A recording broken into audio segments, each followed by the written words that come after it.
Hello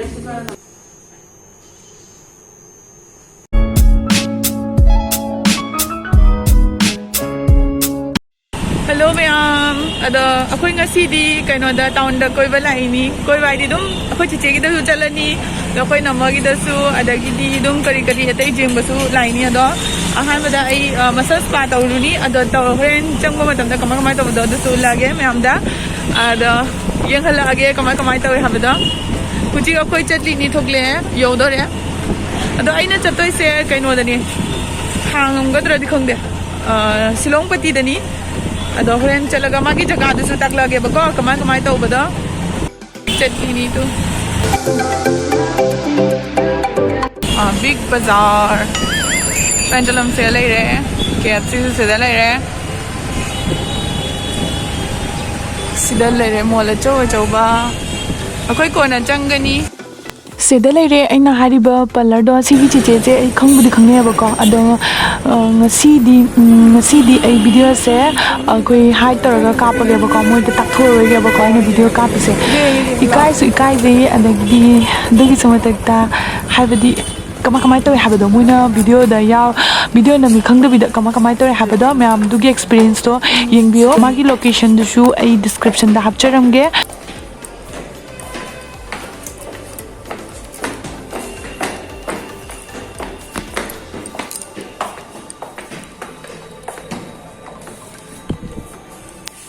Kailan to guys? Paano?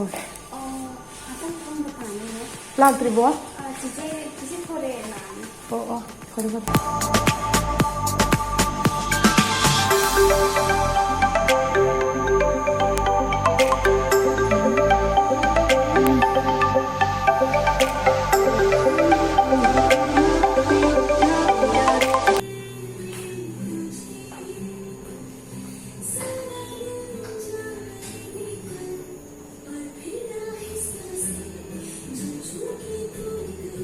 matunda. चाहिए वो hello matunda ni lai.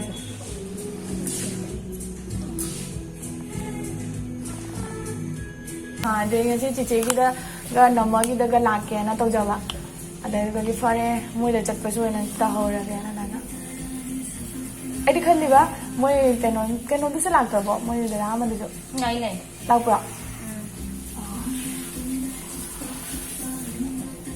आई मसाला लिख रहा बनी को straight tàu दुगे मतुम दुगे tàu दरे की लिबा जामना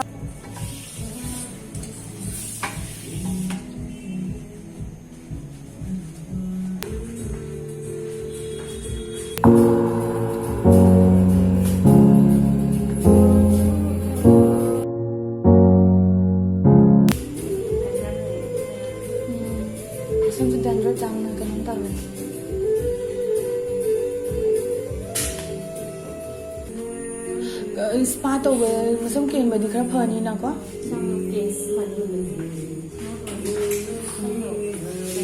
hoa smooth tu nhẹ rồi những cái gì muốn rồi đi dâu dâu lào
चलो 어디 술래가? 카페 가자 야래 오래